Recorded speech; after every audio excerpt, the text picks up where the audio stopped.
Coronel Dávila, 20 preguntas para Elia Fiscalía. Columna. Hay detalles del dictamen de medicina legal sobre una muerte que se calificó como suicidio. He seguido con atención la rueda de prensa de la Fiscalía del 21 de junio sobre la muerte del coronel Dávila, en la que dicho organismo dictaminó que se trató de un suicidio. Me permito formular acá algunas preguntas a esta institución. Se ha hablado mucho de este caso en términos emocionales, la tristeza de una muerte, el pudor ante un suicidio, Mis preguntas no van en este sentido, son preguntas sobre los hechos. Las planteo como ciudadana colombiana, como columnista, y subrayo que es legítimo hacerlo solo en regímenes autoritarios, está prohibido hacer preguntas. Mis primeras preguntas son para el médico forense, el doctor Paredes, se refiere a los tamaños de los orificios de entrada y de salida. Afirma él que el arma de fuego impactó a contacto, es decir, que el arma estaba pegada al cráneo. Bueno, gente, los que han dicho, gente, que qué ha pasado con el caso del coronel Dávila, nada, gente. La fiscalía corrupta recibió plata del guerrillero asesino Gustavo Petro. Hoy sigue y se confirma, gente, que fueron 2 personas las que asesinaron al coronel Dávila. En un video que está circulando en las redes se ve cuando el escolta del coronel se baja de la camioneta de la parte trasera. Él iba en la parte trasera, o sea que iba otra persona conduciendo la camioneta. La fiscalía es criminal. La fiscalía recibió plata del asesino criminal Gustavo Petro, quien fue el que ordenó asesinarlo, porque este coronel sí tenía evidencia de lo que el guerrillero está haciendo, gente. Está vendiéndole el país, el grupo terrorista de las FARC. Está traficando cocaína. Recordarán ustedes, el coronel Dávila iba a ir a los Estados Unidos a contarle lo que sabía y las evidencias que tenía, que el guerrillero Gustavo Petro y algunos militares, coroneles, aliados de ese criminal, están traficando cocaína en Colombia. El coronel Dávila fue asesinado por orden del guerrillero Gustavo Petro. Recordarán ustedes, este coronel estaba preparado para soportar cualquier tortura, cualquier presión de cualquier criminal. Y este coronel estaba capacitado para someterse a lo que fuera. Lamentablemente el pueblo colombiano no se ha despertado que esta rata criminal de Gustavo Petro fue el que lo mandó a matar y que hicieran pasar al coronel Dávila como un suicidio. Recordarán ustedes, el abogado malo del Río, socio del criminal asesino Gustavo Petro, fue el que salió a decir que el coronel se había matado con su propia arma, que él se había disparado.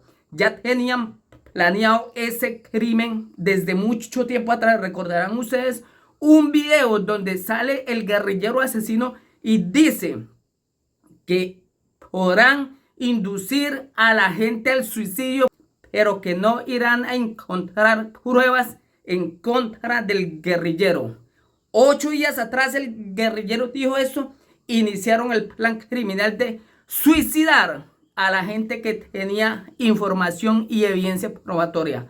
Hoy sigue en la impunidad, y a pesar que está probado que el escolta del coronel Dávila tenía el arma de dotación y que fue el que le disparó y tenía pólvora en la mano, cuando la policía llegaron al sitio, todavía este escolta tenía el arma en la mano con la que había asesinado al coronel. Y todo fue un plan criminal, junto con la policía, el CTI, la fiscalía corrupta. Recibieron plata de este asesino criminal para asesinar al coronel y hacerlo pasar como suicidio. Escuchen este explosivo audio donde se revela la verdad sobre el asesinato el máximo cabecilla Gustavo Petro asesinó al coronel Dávila.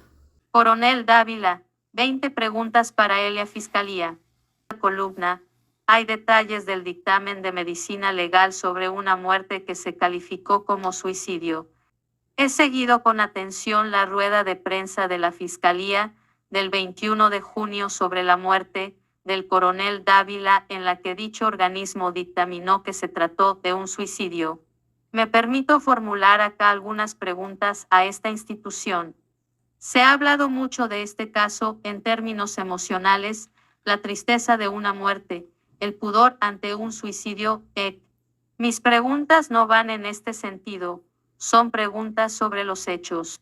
Las planteo como ciudadana colombiana, como columnista, y subrayo que es legítimo hacerlo solo en regímenes autoritarios, está prohibido hacer preguntas. Mis primeras preguntas son para el médico forense, el doctor Paredes, se refiere a los tamaños de los orificios de entrada y de salida. Afirma él que el arma de fuego impactó a contacto, es decir, que el arma estaba pegada al cráneo. Informa que el orificio de entrada de la bala fue por el lado derecho y que fue 2 veces mayor que el orificio de salida por el lado izquierdo del cráneo. En trabajos de medicina especializada en armas de fuego como este, se especifica que los orificios de heridas por arma de fuego son en regla general más pequeños y más regulares que los orificios de salida de la bala. En trabajos específicos sobre heridas en el cráneo, como este y este, del Instituto Nacional de Salud de Estados Unidos, se repite este patrón: el orificio de salida es más grande e irregular que el de entrada. La pregunta, entonces, es por qué medicina legal piensa que el disparo entró por el lado derecho del cráneo. La segunda pregunta para el doctor Paredes tiene que ver con la dirección de la bala. Afirma él que la bala tuvo una trayectoria descendente. Afirma que ingresó por la derecha y salió por la izquierda, arriba de la oreja. Si uno se dispara en la sien, la trayectoria ha de ser ascendente u horizontal. Para que sea descendente es necesario levantar muchísimo el codo. Piensa el doctor Paredes que es característica de una persona que se suicida levantar el codo para dispararse. Es, además, una posición inconfortable para el coronel, sentado en el puesto delantero derecho. Las siguientes preguntas tienen que ver, justamente, con el recorrido de la bala. El físico de la Fiscalía, es decir, al experto que presentó las características de la trayectoria de la bala, muestra que la bala fue a dar al techo. Es decir, que el coronel se suicida levantando el codo. La bala tiene una trayectoria descendente y, sin embargo, va a dar al techo de la camioneta. Quisiera saber qué leyes de la física permiten tal trayectoria. Otra pregunta se refiere al itinerario de la bala. ¿Qué vueltas dio la bala? De lo que se dijo en la conferencia de prensa, se deduce que la bala golpea el techo, entra, rebota, hace abolladuras. Es decir, que la bala tuvo suficiente fuerza para atravesar un cráneo, cambiar su trayectoria descendente por una ascendente, golpear en el techo y rebotar. La pregunta es: ¿una bala dirigida directamente al techo, qué itinerario lógico habría tenido? Hace falta, además, conocer una serie de elementos. ¿El techo interior del carro tenía blindaje o no? ¿Dónde se encontró la bala finalmente? ¿Había rastros de una segunda bala en el carro? Otras preguntas están dirigidas a la fiscal Mancera. Siguiendo las reglas básicas de la investigación judicial, recuerda ella que el escolta es necesariamente sospechoso min 37, por ser el único testigo. Sin embargo, su trabajo no es congruente con esta regla básica, pues todo lo que afirma posteriormente se basa precisamente en ese testimonio. De hecho, el relato de la fiscal Mancera toma al pie de la letra las declaraciones del sospechoso testigo. Afirma, por ejemplo, que la muerte del coronel Dávila se dio a las 18:18:09. Una primera pregunta es: ¿Cómo puede estar tan segura de la hora de la muerte del coronel? ¿Cuántos testigos escucharon el disparo? Recordemos que el país habló con al menos 20 vecinos y ninguno escuchó el disparo.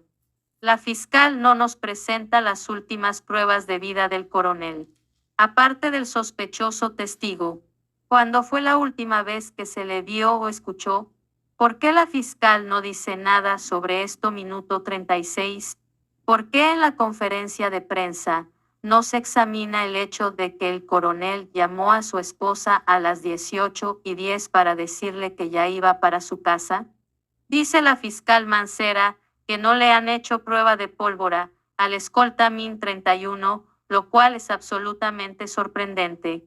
Pero más inaudito es que dice que aun si se la hacen, eso no cambia nada. ¿Qué fiabilidad tiene un organismo que decide no hacerle la prueba de pólvora al testigo sospechoso? ¿Por qué este tratamiento favorable al escolta? Por último, quiero hacer algunas preguntas sobre los videos que han circulado. Cualquiera que haya hecho un poco de edición sabe que es muy fácil acomodar una versión con imágenes. La edición es un arte de narrar y se pueden omitir tiempos y escenas cruciales, se puede mentir con las imágenes. Así, la primera pregunta es, ¿por qué no tenemos una secuencia completa, sino pedazos de videos editados? En la zona residencial había varias cámaras. Si tuviéramos acceso a las diferentes grabaciones y no a pedazos de video, quizá podríamos tener alguna claridad sobre los hechos. Pese a esto, los extractos de videos dejan preguntas inquietantes. En una de las tomas, se aprecia claramente cómo la camioneta se detiene frente a la tienda, pero, inexplicablemente, decide cambiar de carril y parquearse del otro lado de la calle. El conductor del carro se esmera bastante en parquearse al lado de un árbol, retrocede hasta quedar tapado por el árbol. Esta actitud fue examinada por la fiscalía. Con estos videos editados surge igualmente una nueva pregunta. En las tomas, si se mira con detalle, se ve que el escolta Galeano sale por la puerta trasera izquierda, min 1:38. ¿Había un chofer dentro del vehículo, además del escolta? Esto es muy importante y debe ser aclarado. Debemos poder acceder a los videos de seguridad del barrio, pero no editados, sino en su continuidad, para ver todos los movimientos del carro y de sus ocupantes. Si existe un conductor, las cosas deben ser examinadas bajo un nuevo ángulo. De hecho, que el escolta haya buscado ser filmado en la tienda podría ser una coartada o un elemento distractivo. Estas son algunas de las preguntas puntuales que les formulo a la Fiscalía y la Medicina Legal. Los colombianos sabemos que estas instituciones no están exentas de numerosos cuestionamientos, favorecimientos, dictámenes contestados, etc. Muchos tenemos legítimos interrogantes sobre la muerte del coronel Dávila. Esperamos las respuestas.